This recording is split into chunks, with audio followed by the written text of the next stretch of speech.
జిల్లా చిలకలూరుపేటలో టీడీపీ అభ్యర్థిగా పోటీ చేస్తున్న మాజీ మంత్రి ప్రత్తిపాటి పుల్లారావు గెలుపు కోసం ఆయన తనయుడు శరత్ ఎన్నికల ప్రచారంలో దూసుకెళ్తున్నారు. నాదెండ్ల మండలం చందవరంలో ఆయన పర్యటించి టీడీపీ కూటమి అభ్యర్థుల్ని గెలిపించాలని విజ్ఞప్తి చేశారు. చంద్రబాబు నాటిన మొక్క జగనన్న పెంచిన చెట్టు అంటూ జనాన్ని మాయ చేయాలని చూసి నవ్వుల పాలైన మంత్రి రజని నిజానికి చిలకలూరుపేటలో మొలిచిన గంజాయి మొక్క అంటూ ప్రత్తిపాటి శరత్ ఆరోపించారు.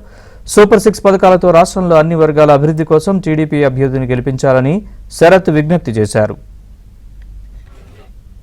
మెజారిటీ మాకు ఇవ్వండి, మరింత అభివృద్ధి మంచి పనులు మీకు చేసి పెడతామని ప్రత్తిపాటి పుల్లారావు గారు హామీ ఇవ్వమని చెప్పారు.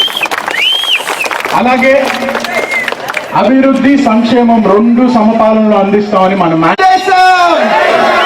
ధన్యవాదాలు. నమస్కారం. ఇంత ట్రెండ్లో కూడా మీరందరూ వచ్చి ప్రచారానికి సహకరించినందుకు నా ధన్యవాదాలు. అలాగే 2024 ఎన్నికలు మనకి చాలా ముఖ్యమైనవి.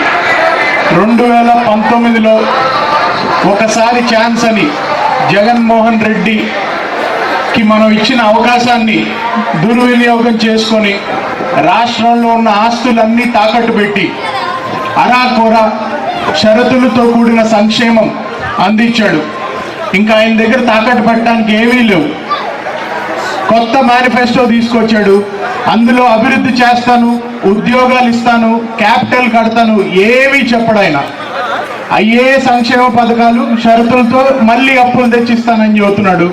అప్పులు ఆయనకి పుట్టవు. ఈసారి వస్తే ఆయనకు ₹1 ఇచ్చేవాళ్ళు లేరు. సంపాదించకుండా ఖర్చు ఎక్కడి నుంచి పెడతారు? ఎవరింట్లో అయినా అంతే కదా, ₹1 సంపాదించి ₹10 ఖర్చు పెడతారు. ₹1 సంపాదన లేకుండా ₹2 ఖర్చు పెడుతున్నాడు. ఇప్పటికి బాగానే ఉంటుంది, పోయే కొద్దీ చిక్కులు మనకే మన్నెత్తి మీదే వేస్తాడు. కరెంటు ఛార్జీలని, నీళ్ళ ఛార్జీలని, చెత్త పన్నుని. అందుకని మీరందరూ ఆలోచించండి. అభివృద్ధి సంక్షేమం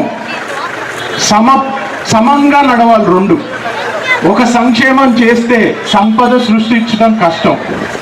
రెండు సమపాలికంగా చేస్తేనే రాష్ట్రం గాడిలో పడుతుంది. లేకపోతే అప్పులు భారం చేసి ఆ భారం మన నెత్తి మీద వేస్తే